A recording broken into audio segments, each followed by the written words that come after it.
Hello, friends. Mark Holmes here with my buddy Cowboy Joe Boo, and Merry Christmas coming up. I hope everybody is safe getting to wherever they want to go. And I've got Michael over here putting notes up on my board over there. Sandman's in the house, Peter's in the house, Boomer Sooner, Albert's in here, Virginia's Finest is in here. JVP4 MVP. It'd be nice if you had an easier one. Cyberlink is here. Zach Ron 101 Gaming Machines. Central. Man, we got all kinds of people here already tonight. Thank everybody for coming in. Matt's in here. What's up, everybody? It is Return of the Mac. It is Zeke Elliott. And I'm not taking no more questions about what happened before and what happened in Cabo. We're just focusing in on the Dallas Cowboys. And unfortunately, Michael has just messed up my board and has got it leaning to the side here because I put notes up so that way I know topics that I want to make sure I cover because, you know, I'm old. I've been hitting the head, and it's still crooked, Michael. It's literally like this. Now it's about to be off the wall. See, he decided to put a note on there, and then he erased it off, and now it's turned this way. So Merry Christmas, everybody. We're having a technical difficulty. Leave it alone, Mike. I am actually excited as can be because my wonderful daughter is back in town for Christmas and all that. She's over there actually uploading videos. When I grow up, I want to be just like her and have all kinds of fans and stuff, and just a jet setter, so to speak. But anyway, Michael, people are saying hello to you. Kayla, people are saying hello to you. So, guys, here it is. Oh, look, oh my goodness. My daughter is going to grace us on the channel here. Wow. Okay, this is the first time. Yes, this is the first time I've actually had anybody sitting in the locker room here with me. And here's actually Michael. Come on here for our Christmas shot. Say hello to everybody. Wish everybody a Merry Christmas. This is like okay. I've got to actually screen this out a little bit wider. Okay. So everybody, Merry Christmas. This is our family Christmas shot, and of course, okay, Michael's got to give you the gangster look. Put her on camera. She's on like camera. Him? I don't think so, but people say I do look like him. Okay. So, honey, this is my camera. See how nice it moves and everything else? It's lit, fam. It's lit out here. It's definitely lit. So, anyway, on to our Dallas Cowboys. First news, David Irvin is still in concussion protocol. I'm worried because this is now 3 weeks. He texted out yesterday and said that he's doing good, but he's still got headaches. So he's still got symptoms 3 weeks later. And, you know, we may not see him the rest of the season, but concussions are no joke. Unfortunately, some people are more susceptible to concussions than others are. And it's some of those things that guys can just pound their heads on the wall and never get one. And then other people can get one and they have lingering effects for a long time. So, you know, I'm hoping that that's not one of them because literally you think about knee injuries being career enders, concussions can be career enders as well. You'll remember The Blind Side. That guy ended up losing his career early because concussions. He literally suffered them for a year and he is definitely done. So, you know, prayers and thoughts are out for him. Now, for Seattle's beat up as well. We know the Legion of Boom is hurting, but Bobby Wagner wasn't even listed today on the injury report, and he will start for Seattle. So that's going to give them a little bit boost on that defense. However, we've got Zeke Elliott back, and thank God we got him back. What I find interesting was our coach, Scott Linehan, was basically saying, we're not sure how we're going to use him. What? Are you kidding me? Really? You don't know how you're going to use them. A man who's been training in Cabo for the last 6 weeks, who's dropped a few pounds, who's hungry. You see what it says right here? Let Zeke eat. You're going to go ahead and run the man until his legs fall off. Is that a ploy there? Like anybody's going to, Mike, come on. Like anybody's going to fall, oh, we're actually going to use Zeke Elliott as a decoy. Yeah, okay. I'm sure everybody's going to believe that one. But anyway, they're going to run him. Then they're going to run him some more. And then they're going to run him some more after that. They're going to let Zeke eat. He's going to put on 5-10 pounds in this game. Because this, my friends, by definition, is what our team has come to. These are playoff games, or as close as we're going to be. Because every week, if we do not win, it's done. It's over with. The last 3 games have been playoff games, and it went down to the wire. I won't say that we played a great game against the Raiders. We got lucky. Thank you, Michael. We got lucky because we could have lost that game. Because here's the thing. Was it the no card that wins the game? Well, besides the no card, I think it was a bad spot to begin with. I think so. It was a bad spot in my mind to begin with. I thought he had a little bit more yardage than anything. I would have challenged the spot if it hadn't gone through. But when you look at us being up 10-0, coming back in the second half, I got to tell you, I hate the fact that we keep receiving the ball to start the game. And my reason behind it is because it seems like every single week, the other team is the last team to have the ball before halftime. And then they come out, they've got the ball again. Thus, we've got our defense closing the first half and starting the second half on the field. Our offense is stone cold. And when you look at the Atlanta game, when you look at the Rams games, both of those scenarios took place. Please, let the defense get on the field first. But when we were down there, 4th down, and literally 2 or 3 inches to go on the goal line, I don't know that I would have kicked the field goal. I think I would have manned up and said, I'm taking control. Oh, my God. Joseph Hartley. I hope Maya is doing good. Shout out to you, buddy. Gracias. Thank you on, oh, my God, a $50 super chat. Wow. Joseph, I appreciate it. Joseph has been an incredible supporter for this channel. In fact, the drawing that we're doing on Monday night, in this helmet, this autographed helmet, and for you Eagle fans that are in here, we know we got plenty of you trolls. Wouldn't know anything about this, but this is autographed by 3-time Super Bowl winning Jay Novacek. And Monday night, this is going out to the winner. Everybody who's actually donated and helped the channel out because we're trying to upgrade. I'm trying to take this to another level.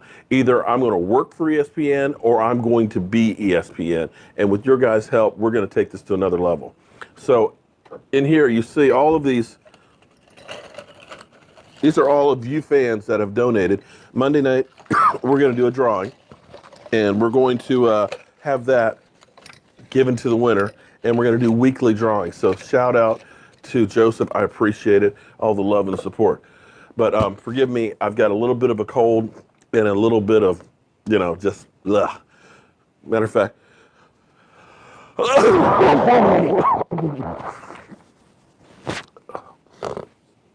Oh, wow. Oh, sorry about that, Seahawks. But that's about how I feel about that. Garrett Selvia, thank you very much for your super chat too, guys. I appreciate all of the support that you guys give to the channel because without you guys, this just wouldn't work. So here's the thing. I try and go through and I try to find something for us to hang our hats on.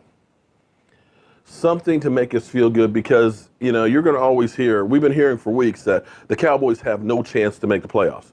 They've been saying that for a month now. The Cowboys are dead. They got a 3% chance.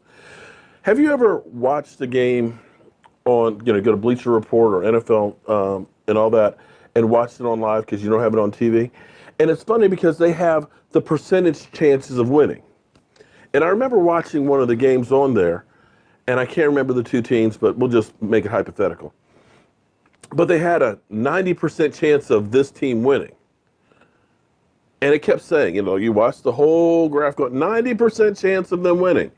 Then all of a sudden there was a turnover in the last few minutes. And all of a sudden the other team won.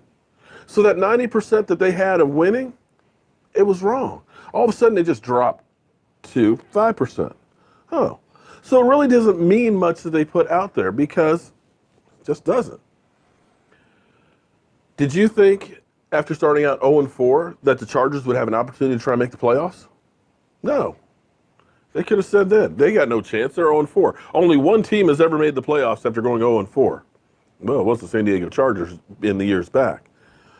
But each week the Cowboys keep winning, and slowly but surely a few things have been happening. Not real fast, bit by bit. Now, it's still difficult because we've got to rely on the Lions losing to Cincinnati or the Packers. The Cincinnati Bengals have already got their golf clubs. Marvin Lewis is checking out. But the thing you have to hang your hat on is the Lions suck outdoors. Since 2009, there are 15-29 outdoors, losing 15 of them in November or later. When the weather gets bad and cold, Matthew Stafford is bad. And they don't have a running game. The weather in Cincinnati on Sunday, it's going to start raining today. It's going to rain and snow tomorrow. The temperature's going to be dropping. And then a second snowstorm is going to be coming in sometime between 1, 2, and 3 o'clock. There's no guarantee that they'll lose. But if you go by the statistics and go by past histories, it's not looking good for them. We'll have to wait and see what happens, but at least that's the hope.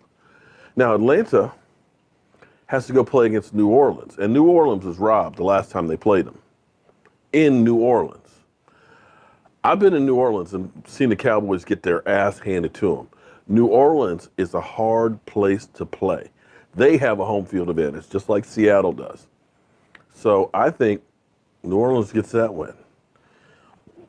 Now, the one thing that I think I would hope and pray happens is I am a Tampa Bay Buccaneers fan. We need Tampa Bay to win, if for no other reason than to make the Panthers have to play for something against Atlanta. If Atlanta and the Panthers both lose, we're in if we win, because those two will be playing for that last spot. Now, the funny thing is, Tampa Bay came damn close to beating Atlanta. If it weren't for an official falling on the ground and not spotting the ball, they might have had a chance to get that field goal instead of 54 yards, a little bit closer. But be that as it may, the Panthers have a tendency to lay an egg when you least expect it. They have a big win, and then they kind of fall back to earth. So it's possible. I know it's not likely, but it's possible. Well, yes, Alan, you have a first-round bye. Shout out to the Eagle fans that join us in here. You know, we love you guys. I still have something special for you guys that I just have not had enough time to work on, but it will be good when I do get a chance to do it. And in fact, my son gave me a Dallas Cowboy hat, which is, you know, stocking cap, which is just going to be perfect for it. Tampa Bay, Tampa 2 defense. Yeah, I would like that to go as well. Here's another interesting thing, because I like to deal with numbers, I like to deal with statistics, and I like to look back at history. I had a fan this morning who ended up sharing a memory. And I talked about this in a video earlier today. And I know a lot of people will say that our problems aren't Jason Garrett. Jason Garrett is a good coach. You know, that Jason Garrett's taking care of business. He's building the team the right way. And I've told you guys that after Marvin Lewis is gone, every coach that has been with the same team as long as Jason Garrett has been to a Super Bowl, and with the exception of one, has won one. So that means, to me, you haven't done what you should be doing. You've been there long enough that you should have gotten a Super Bowl, or you should have gotten your ass out. Virginia's finest, you're right. How could I forget Joe Boo's refill here? But 4 years ago, yesterday, I wrote a blog. and I put it on Jobu's page. And I've done so much stuff over the years. I've taken so many pictures across the country. I forget about a lot of the stuff that I've done and I've written. But this was written 4 years ago in one day. And I'll read it to you. Forgive me, guys. I suck at reading out loud. And the way this post starts is, it's a picture of Jobu, and he's leaning over and praying to the Tom Landry statue at the Hall of Fame. Oh, great man in the funny hat, I bow before you and ask for your help. What would you do to help our Cowboys? They're so close. 2 wins and we're in the playoffs. Right now, we are a joke in the NFL. You guys feel like people are making fun of us right now, again, 4 years later? Our defense is beat up. Our play calling is questionable. If something can go wrong, it will go wrong. I'm wondering if Stephen A. Smith stole that from me. I'm just pointing out that I started saying that 4 years ago. Just saying. What must we do to get over this hump? You were the man who started the shotgun, the flex defense, even finding players like Bob Hayes where nobody had thought to look before.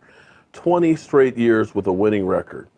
You were the genius and the innovator of the Dallas Cowboys. I need you to smile down on our Cowboys. I know it's hard to see the field with that big-ass TV covering the hole in the roof. I've been meaning to talk to Jerry Jones about that, about putting a high-def TV on top so that way you and the other football guys can watch the Cowboys. But I digress. If anyone can fix this, I know you can, Tom. Please help us.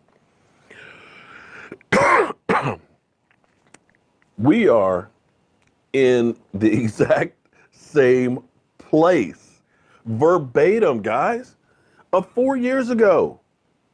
It's not getting better. It's stuck and stupid. Play calling was questionable then. It's questionable now. You'll remember Jason Garrett used to be the play caller until they took the play calling away from him. And Scott Linehan has it. But yet we're still doing questionable play calling. Because even in last week's game, here's the thing. I believe you run something until they can't stop it anymore. If you looked at that game, Alfred Morris started out that game and was running the hell out of the football. And what did they do? They put him on a pitch count. Ran him 3 series. Okay, we're going to go ahead and run Rod Smith from first down on. And instead of running up the middle, which the Cowboys had started doing, you started running him outside. Changed the dynamics of what the offensive line was already doing and getting great yardage on. It broke the momentum. And all of a sudden, our offense went stone cold. And that's what I mean about play calling. Because then they reinserted him back in there, and all of a sudden, it just did not work. It just broke the momentum. And I keep wondering why you're doing it like that. I can understand if it's 3rd and long because Alfred Morris only has 7 catches out of the backfield. 7 catches is nothing. You know, some running backs get 7 catches in a game. I get that. He is just a straight runner.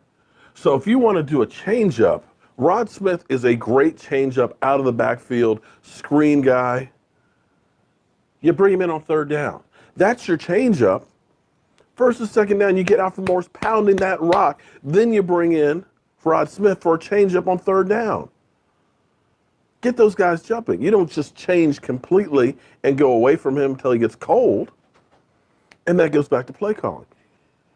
I look at it and say, pretty much I can figure out what they're going to do on most plays. Most people out there will tell you that our offense is very simplistic. It's easy to figure out. And if we can figure it out, you don't think defensive coordinators that are paid to study them haven't figured out all of the tendencies in the play calling? Come on. And it's the same offense we've been running for 7 years. So, to me, it's time to make a change because we are still in the same spot. We're no different than the 8-8, 8-8, 8-8. And I know people will say it's because we didn't have Zeke Elliott. But the fact of the matter is, Alfred Morris was chewing up 5 yards a carry, but you didn't use him in those games that we lost. those games we won, you did run the ball more. It was the perception in their mind that said, we don't have Zeke Elliott, we got to throw the ball. That's not the way this team was built. And as much as you guys want to blame Dak Prescott's not able to throw the ball, it's not the way the team was built. Because I got to tell you, our receivers are getting separation. When Des Bryant can't get deep, then you can double cover Cole Beasley.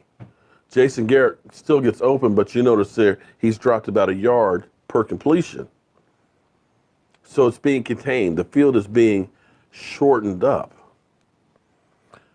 Yeah, okay, Thomas, I am a backseat coach. But you know what? Our front seat coaches have had some problems. If you want to look at it, our front seat coaches could use a little bit of help. Marvin Lewis for head coach, better than a ham sandwich, right? Whew. I wouldn't mind seeing Marvin Lewis as our defensive coordinator.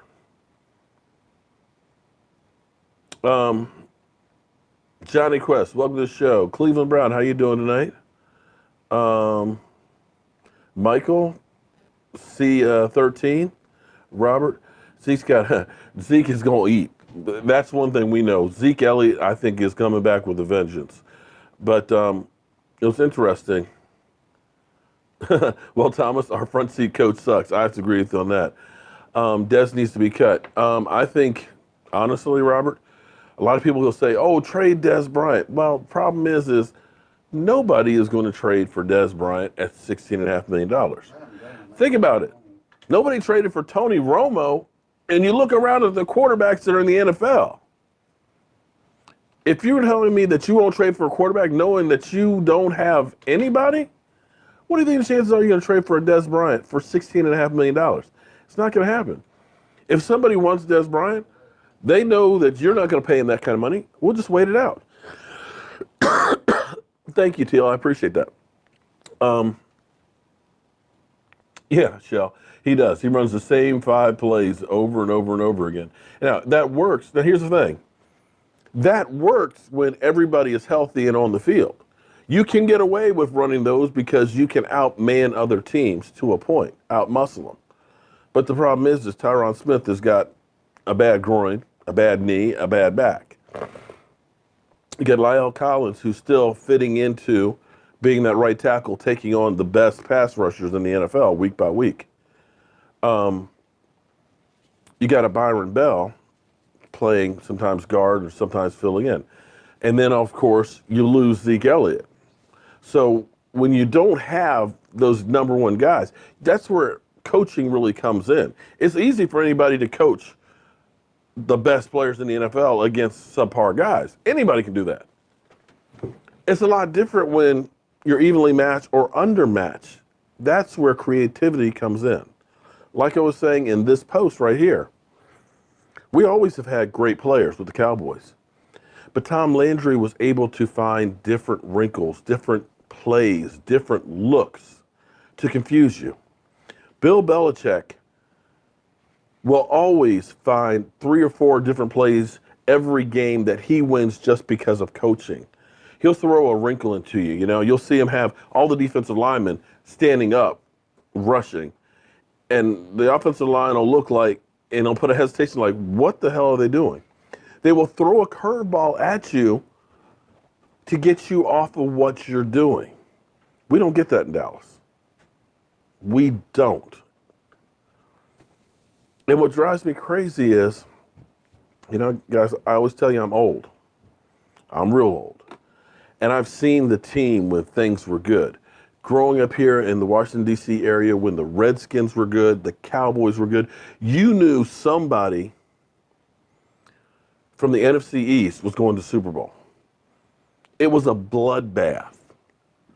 And we never settled for saying, oh, well, you know, we'll go 10-6. We won't make the playoffs, but it was a good season. No, it wasn't a good season. If you're not making it to the Super Bowl, it's not a good season. It's not a success. But we have fallen so far that we are just happy to get some breadcrumbs. The hell with that. Jerry's got more money than he'll ever be able to spend. But I want to feel that Super Bowl. I want to be there bragging that summer telling everybody how good we are. I'm tired of seeing teams that were bottom basement feeders that have come through and won since the Cowboys. New Orleans, the team that originally started out having a bag over the head, has won one. I've seen the Philadelphia Eagles at a Super Bowl. In Jacksonville, I personally sat through seeing the Eagles in a Super Bowl. I've seen frickin' Eli Manning win 2 Super Bowls against the Patriots. I've seen the Cardinals go to a Super Bowl. I've seen the Carolina Panthers twice. These are live, in person. But America's team? My team? No. We get just enough to get a taste. Oh, we're so close. We're still in the playoff hunt. And if we don't make it, it's okay, because we got a winning record. We weren't in the basement. And that's a sad state of the Cowboys, that we will settle for that. Michael, not to be the clapper, but yes, I want the whole damn loaf. Fuck having the breadcrumbs. I want it all. Troy Aikman for head coach 2018. Like I said, I'll take a ham sandwich over Jason Garrett. I just want to see some change, because we have just been here with the same thing over and over. I believe that our team is too predictable. I believe that we need some new energy. And I also believe that the team mirrors the coach. And when you get this whole thing of, the Little League coach, it's okay, Johnny, we'll get him next time. That's what the players are. Man, that's okay. I'll get him next time. Because you want to know what the difference in coaching is? We don't keep leads after halftime. We blow games. We don't adjust. Pete Carroll with Seattle, if they have a 4-point lead, you've lost at halftime. Give it up. He is 47-0. Let me say it again. Seattle is 47-0 when they've had a lead at halftime of 4 points or more. Can you say that about Jason Garrett? Everybody out there who says that Jason Garrett is such a good coach, it's pathetic. Baby in diaper beats Garrett. Yeah. Why don't we use Switzer and Beasley more in the passing game together? That's a good question. I mean, personally, I'd like to see Dez Bryant in the slot a little bit, just to change things up, because after a while of Dez Bryant always being wide, the same guy covering him, Dez Bryant only has a couple of moves, and he is not that disciplined in his routes. Move him around a bit. Change it up. Give them a different look. Try something different. But now that we got Zeke back, it will just go back to, just run the ball. Just run the ball right up the middle. And that covers up for a lot of mistakes. And that's the problem with Jason Garrett. Jason Garrett has been living on the fact that Tony Romo bailed him out. And when you look at some of Tony Romo's biggest plays, some of his biggest touchdown plays, they weren't designed. They were broken plays where he had to run for his life. And guys were coming back to him. It wasn't designed timing her out. No. Oh, shit, J.J. Watt's in my face. Let me go ahead and do a Houdini, roll out, and see if I can find somebody. It was street ball. But Jason Garrett got credit for it. But the man, once he lost Tony Romo, and all you guys out there that say Dak Prescott sucks so bad, got the best offensive line in football and can't do jack, well, guess what? In 2015, we had the same offensive line, same Pro Bowlers. We had third best rushing attack in the NFL. But you had Tony Romo win it either. Didn't have Tony Romo, but those guys could only win one game out of 11. And I say, you're telling me it's okay for a head coach to lose his quarterback and not be able to win? Minnesota is on really their third quarterback.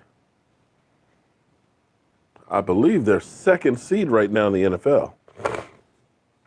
Jared Goff last year looked like a bust. Got a rookie head coach in there that's made him look like possible MVP candidate. It's coaching.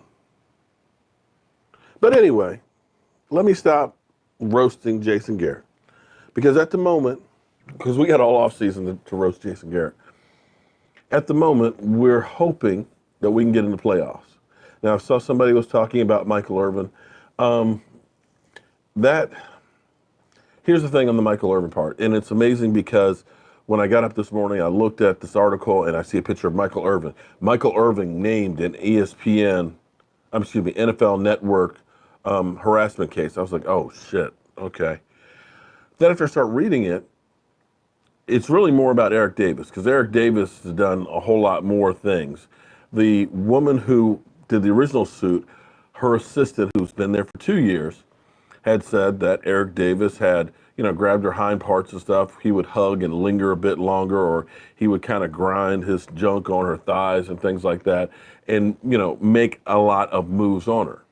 What she said about Michael Irvin was, Michael Irvin, one time when I was doing his makeup on his face, grabbed me around the waist. She said I told him that it was inappropriate, and from that point on, I kept my guard up.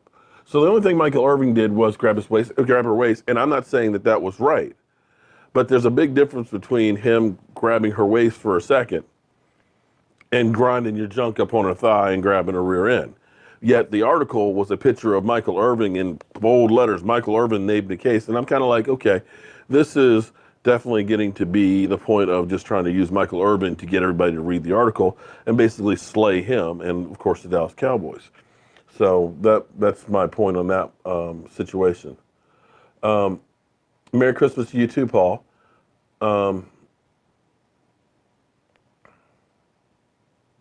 Yeah, Adam, there has been a lot of drop passes. Dez Bryant is tied for the lead in drop passes with 10. And I know a lot of people will say, oh, it's because Dak Prescott is, overthrown him. Okay. When they say drop passes, they're not counting overthrows or places where it wasn't the guys weren't on the same pages. These were catchable balls. That means it was in your hands. And how many times have we seen, I remember on the end zone there, Dez Bryant literally going like this, like he was swatting flies, and the football hit him in the, he was putting an X up. The ball goes right through and hits him in the face mask. Okay? If you want to blame that on Dak, go right ahead. But I got to tell you, he's Butterfingers Dez now. Because we've seen him drop too many. And we're going to need to address that in the offseason. I think we're going to need to get a play-making, game-busting wide receiver because that guy will make the other guys better. It will take some of the focus off of a Cole Beasley and things. But, guys, it's just we've got to do better. We definitely have to do better. Yes, Virginia Finest, I got your picture there. Am I more of a happy holidays or a Merry Christmas? I'd probably say Merry Christmas, or I'll say Merry Xmas. To me, it gets to be ridiculous when people have to say Happy Holidays or whatever. Feliz Navidad, whatever floats your boat. But I hope everybody has a merry one. I love the future of the D-line. Well, there's still a little bit of concern because DeMarcus Lawrence actually hasn't practiced this week because his back is flaring up. And he did have that back operated on last year. Hopefully that's not getting back to where it was last year. Sam, man, you're right about that. Our play action definitely isn't as good with Zeke Elliott. The other thing about Zeke Elliott that is really good is Zeke Elliott, it's underrated, but he is a hell of a blocker in the backfield on pass coverage. And that's definitely been missed. Well, again, Jason Witten, tight end position is one of those positions we're going to have to look at and upgrade as well. It would have been great if Michael's boy, Rico Gathers, had been there because, see, Rico Gathers is the type of tight end that you have these days, a game-breaking, fast, pass-catching type of a tight end. That's not to say that Jason Witten has been groundbreaking. His blocking skills have been great through the years. But you can see he's beginning to slow down a little bit. He's not able to get that much speed at all. Not that he ever had any speed, but you have to start saying, okay, we need to be able to use him in spots and not as a regular every down tight end. We need a curveball. We need a guy who can help stretch the field, a guy who can get open. And I hope Rico gathers that he's not another one of those ones with that concussion that, it's something really to worry about. We'll find out in the offseason. We'll find out in the offseason. But Rico Gathers has the build that you definitely love. And having played basketball, he's used to going up in the air and jumping. And he would be fantastic. I had actually a lot of hopes for that guy. The beginning of the season when you saw him in preseason, but concussions, they're no joke. So, the good thing is we do have 10 draft picks. For once, we actually have some cap room, mainly because of getting rid of Tony Romo, but also, too, because we've been cheap in free agency. But the problem we've had with free agency is as good as we've been in the draft, finding Pro Bowl players, we have sucked in free agency. You look at all the guys we signed from Nolan Carroll, Grant Thornton, Demontre Moore. They're not even on the team anymore. Fortunately, they weren't like $10, $15 million a year guys where we're left with a lot of cap dead money. But they didn't really help out our team. And that's the problem. We've got to get some guys that truly are going to help us. Now, normally this time of year, we're about $20 million over the cap. And we got to turn around and start cutting people or reworking contracts and kicking the money off. That's what got us in trouble for all these years. We would go through and overpay guys, big fat contracts, get over the cap, and then we're hamstringed when it comes to free agency. Right now, we got $15 million. There's some places where we can get some more money very easily without refinancing and mortgaging futures. Michael just whispered it real good. I'm sorry, but Des Bryant is one of those guys. $16.5 million a year. You make him a June 1st cut, you got $12 million in the bank. Tyrone Crawford, it's another one, $10 million. I love Tyrone Crawford, but I'm sorry, we're not getting $10 million worth of pass rush out of him. So right there between those two, that's 22 on top of the 15 that you have. I know you got to sign Zach Martin, but you can make a deal that's a long-term deal that's only going to cost you $6, $7, $8 million a year. So we got to start looking at it and saying, okay, we got 10 draft picks. We've got some money. There's other places we can cut. Orlando Scandrick, that's another $4 million a year. We've got to go ahead and say, we've got a quarterback. We've got a nucleus. Our window for this is only so many years. We can't waste it. Tyron Smith, there's nobody better when he's healthy. But how many good years is he going to have left? Zach Martin, Travis Frederick, you got them for a few more years too. Zeke Elliott. Running backs, traditionally, 4 or 5 seasons, they start going downhill. Can't waste that. Your quarterback, Dak Prescott. Right now, with Dak Prescott, he's only costing you 2 ham sandwiches, $600,000 a year. That's like Seattle with Russell Wilson. Because they didn't have to pay, like somebody's going to pay Kirk Cousins next year $30 million, that's an extra $29 million you can use to sign your talent on your team or to get free agents. That's why Seattle has been able to hold on for so long, because they didn't have to pay all that money to a quarterback. Think about the Redskins right now. They were dumb enough not to sign Kirk Cousins to a long-term deal. They franchise tag him to keep him there for next year. It's going to cost them $37 million. If they just transition tag him, it's going to cost them $31 million. How'd you like to take that hit for your quarterback? We ain't got to. We got 2 more years where we don't have to. So that's 2 years that we need to be loading this team up now. But you've got to be careful. The New York stinking Giants, they got to rebuild the whole team. They went out and spent $250 million on their defensive line, and right now have about $800,000 in cap room. And they've got to literally start over, and they're in cap hell. So I get the philosophy of of Jerry Jones and Stephen Jones of not wanting to pay a lot of money on free agents. But you need guys that are going to make an impact. Andrew, have fun bird hunting tomorrow. Make sure you don't shoot anybody in the face. Do I think Dez will take a pay cut? No. Would you? Would you, if your company said to you, hey, Teal, we want you to take half the money to keep working for us? Would you say, oh, sure, I'll take half the money? Hell no, he's not going to take half the money.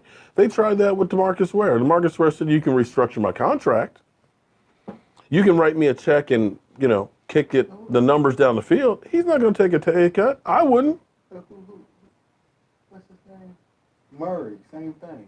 Right. I mean, guys, think about this. You let DeMarco Murray, after having the best season in rushing, go. You let DeMarcus Ware go. You tell me you're not going to let Dez Bryant go? Excuse me. Sorry, I got this damn cold.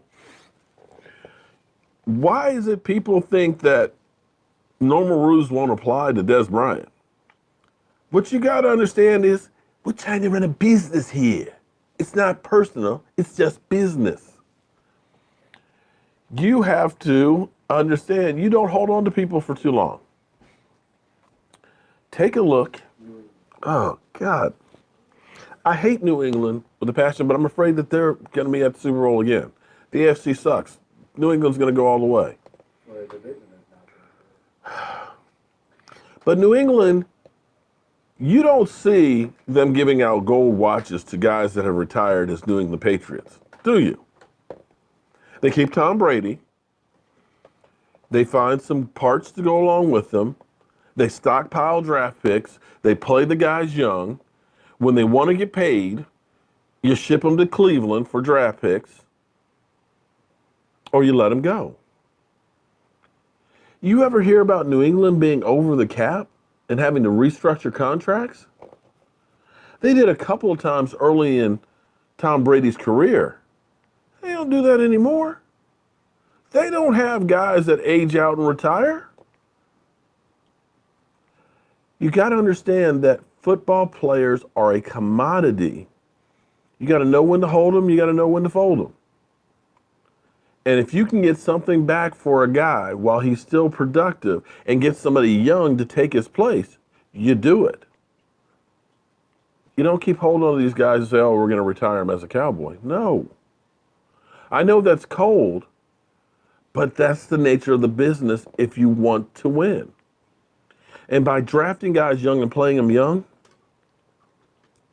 your rookie class is only cost you about $10 million on your cap, as opposed to getting a free agent, say, cornerbacks is costing you 10 or 15. That's how you have to win. Oh, man. I don't know how long Jason Garrett's going to stay in Dallas. I wish I had an answer on that one. I wish it was like years ago he was gone. But here it is. We still stick here because we still have the moral victories of, Jason Garrett, he righted the ship. We didn't have Zeke Elliott. We had injuries. But those are things that everybody has to deal with.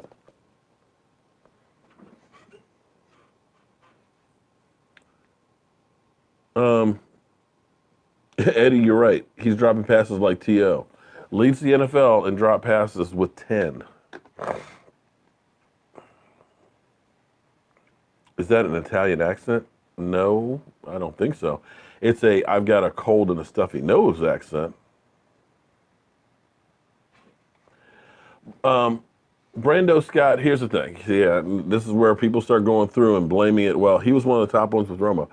Unfortunately, Dez Bryant's numbers have started dropping from the time he signed that new contract. He's been injured over and over and over again. And unfortunately, between age and injury, he's not the same player who was playing with Tony Romo 2 years ago. So let's stop saying that it's Dak Prescott. If you're going to tell me when you see him come off of the line and can't get separation and look at some of the films of him in the past, you're going to tell me that it's the same player? I'm going to tell you that you are blind and need glasses because he is far and away not the same player that he used to be.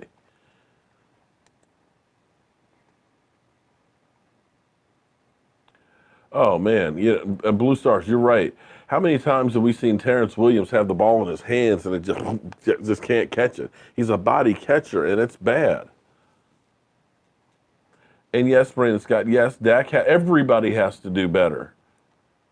But you also have to understand this too. Part of the job of being a good coach is putting your players in positions to win. The difference of having good coaches versus bad coaches. You could take a guy like Steve Young, who was in Tampa Bay with bad coaching, and put him with a Bill Walsh behind a Joe Montana, and he becomes a Hall of Famer. You can put quarterbacks in Cleveland that every year they're drafting a new one because of the cesspool that they are, that these guys become nothing. Take a look at, say, let me give you another example. Take a look at Randall Cunningham, and probably a lot of you don't know who Randall Cunningham is because he was, Eagles back in the day. But basically, Buddy Ryan, father of the Ryan brothers, basically believed in defense and just basically said, just make some shit happen. Just run around and do something with the ball. And that's our offense. And Randall was good with that offense. But when he went to Minnesota, late in his career,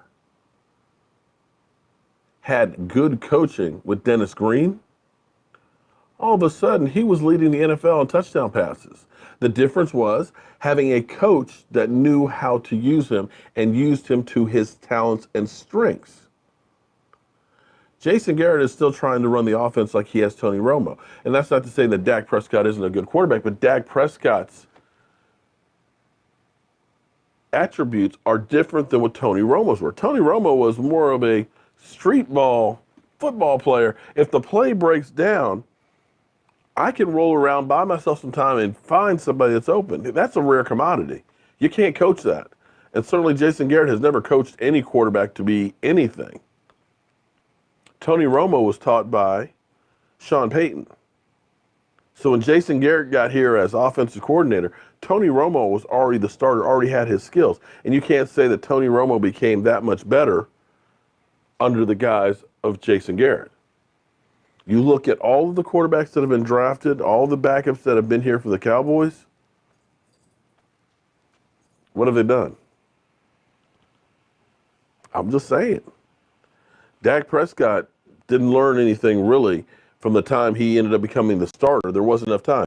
He got 2 practices in the OTAs as a rookie and was a third-string quarterback. But because Kellen Moore broke his ankle and Tony Romo broke his back just before the season started, Dak Prescott basically came in with what he had, and they used it to the best of his ability. Dak Prescott is good at rolling out. He's better on the move. You use that with him. You got to get him in space. Get him some confidence.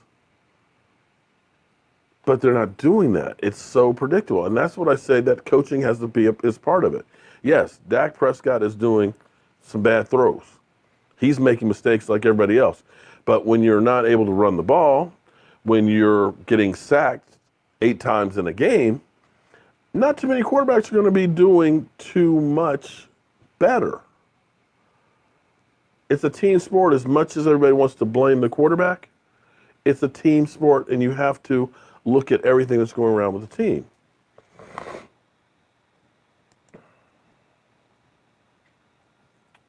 Oh, I would love to have Jimmy Johnson. You know what? Jerry loves, hey, Jackie, how are you doing tonight? Yeah, people forget that Carson, and Jackie, here's the amazing thing that people don't seem to get. Carson Wentz did stink it up last year, but nobody said get rid of him or anything like that. But here's the thing that's interesting, that the Eagles are one of the best running teams in the NFL, which is helping Carson Wentz out. That makes a big difference. He hasn't had the injury, well, they've had some injuries because they lost their tackle. But he's had a constant running game and a coach who uses his strengths. I can't say that about our team. When I look at the Philadelphia Eagles, I can't tell you what they're going to run. I look at the Cowboys, I can pretty much tell you exactly where the ball's going every single play. It's coaching, I'm telling you. Coaching is a big part of it. I don't know why some people don't want to say that coaching has anything to do with it. I believe it does. T.O. said that Jason Garrett wouldn't allow him to run different routes. I can believe that. Back-to-back seasons, I mean. Okay. Sven, you got a good point there. Yeah, we've had a lot of drop passes and some passes that have been deflected that have gone as interceptions, like a pick six and things.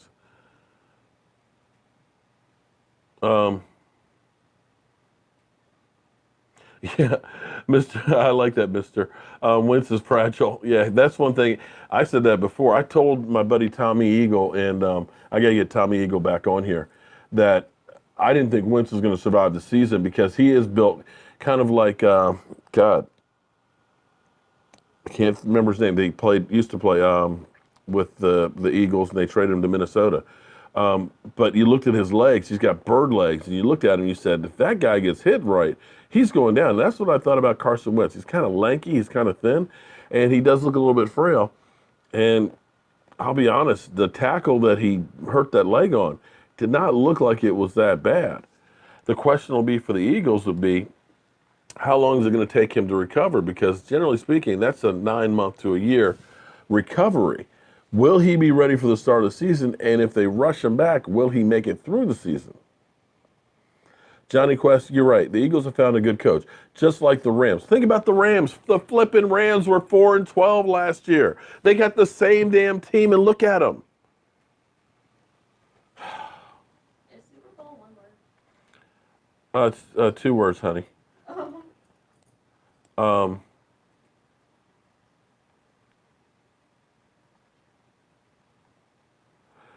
T.O. said that he had 4 T's in one game, and Jason Witten got jealous and bullied Tony Romo to force the ball to him. Okay. Yeah, there was always some bad blood between T.O. and Jason Witten.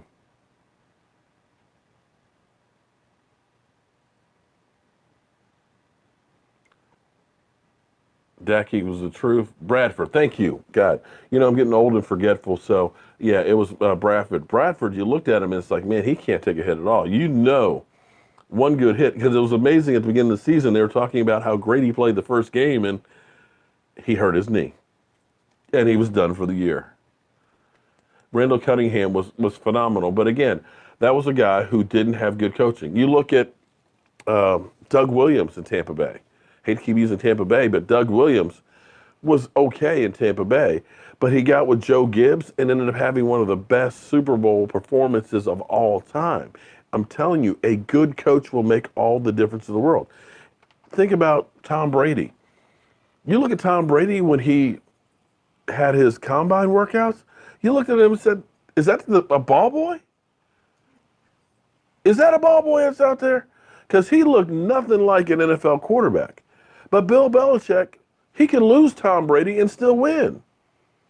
He lost Tom Brady and had Matt Castle come in and win games for him. He lost Tom Brady for the first 4 games and won 3 of them. We lose Tony Romo for 11 games and only win 1? Come on, man. We need to moose in front of Zeke and run the ball more. Kay Taylor, please announce that the Eagles are a better team than the Cowgirls. Oh, Lord, Lord, Lord. The trolls are always on my page. Damn. The Eagles have won more games than the Dallas Cowboys have this year, although they've only beaten 2 teams with winning records. So, yes, you guys have more victories than the Dallas Cowboys. And you had a 4th-place schedule. Is that good enough for you, Kay Taylor? Is it? Is it? I tell you what, Eagles, you better not go one and done. You better not lose that first game.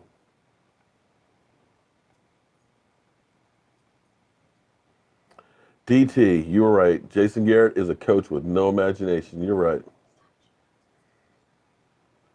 Yes, Jackie, I'm happy that at least here's the great thing. Um, if we win against Seattle, regardless of what happens in any other game, we are still alive the last week of the season. So at least we can root for the team and feel like we're playing for something. Lost, you're on the wrong channel. 1 and done, 5-0. The Eagles are better. Okay. Um,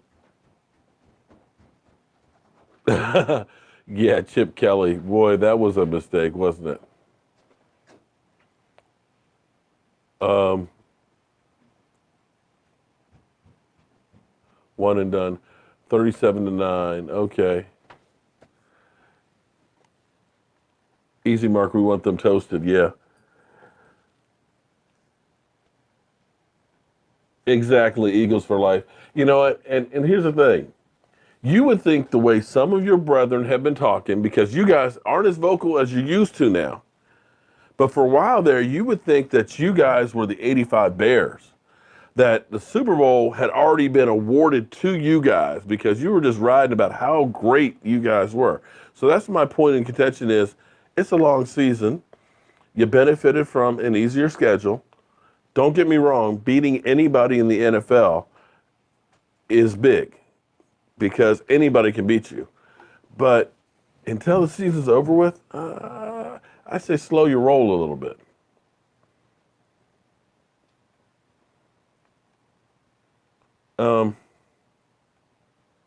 You're betting $100 that they'll be eliminated early. Okay. Hi to Instagram. Yeah. Well, hello, Instagram. My daughter is Instagramming me while I'm live streaming Say Snapchat. or Snapchat. Okay. Um, well, I appreciate that. Oh wow, John, I appreciate that, man. So your wife is a Seahawks fan. Ooh. Now, don't get me wrong. I've got a lot of friends that are actually from Seattle and that are Seahawks fans and stuff. I've met their mascot and things, and they're cool people and all that. But I hate the Seattle Seahawks. I'm just glad that the game is not in Seattle. Not that we have a home field advantage here in Dallas, but I got to tell you, playing in Seattle is like being inside of a jet engine as it's taking off. It is loud as can be. So, yeah, good luck with that. But your wife being a Seahawk fan. Well, the contention here by most Cowboy fans are that the Eagles will be 1 and done. I like that. 8 to 10, 2 hours. Wow. Michael, are you trying to get me divorced? Because my wife likes me to spend a little bit of time with her. But yeah, the time seems to fly by so quickly. But don't worry, we're going to be live streaming the whole game on Sunday. I'm going to actually be leaving to go down to my in-laws' house tomorrow. What I may end up doing is maybe at Buffalo Wild Wings live streaming the game so that way I can keep up with all the other games and stuff because my in-laws don't have like the man cave set up like I do where I can have the red zone on and follow everything. So I've got to make sure that I'm ready to rock and roll for the game and stuff. And wow, I can't believe it's 10 o'clock already. The time flies so fast. Shout out to everybody who did the super chats. Joseph, man, you were fantastic. $50 is too much, but I appreciate that. Garrett, Sylvia, thank you so much as well. You guys are entered, of course, into the drawing for the hat. We're going to do that Monday night during our live stream. And hopefully we'll be talking about our Dallas Cowboys chances being better to make the playoffs. Jackie, you hit the nail on the head. Right now, we're playing the hand that's dealt to us. Unfortunately, we've had the NFL going against us with Zeke Elliott with the whole witch hunt and suspending him for 6 games, the longest suspension that anybody has ever gotten for domestic violence, even though he was never charged, arrested, and that the witness had more holes in her story than a block of Swiss cheese. You know, it is what it is. You know, Tyron Smith being injured, Sean Lee being out. You know, those are things that happen in the course of a season. You just have to try and work your way through it. Blue Stars, that helmet is yours. Well, I hope that you get it, my man. But as always, I want to thank everybody for joining in and being part of our live stream. It's you guys that make this channel so good, and I appreciate all the support. We'll do the drawing on Monday. If you want to get in on it, there is on the top of my main page for YouTube, there's a little blue P. That's the donation button, or you can go to my website, cowboyjoeboo.com, and the donate button's on there as well. So everybody, be safe if you're going away for Christmas. Watch out. The weather's going to be bad in some places. And just take your time getting there, because I want to see you guys back here on the Joe Boo Sports Report. I'm Mark Holmes. This is Cowboy Joe Boo, and thank you for being part of the Joe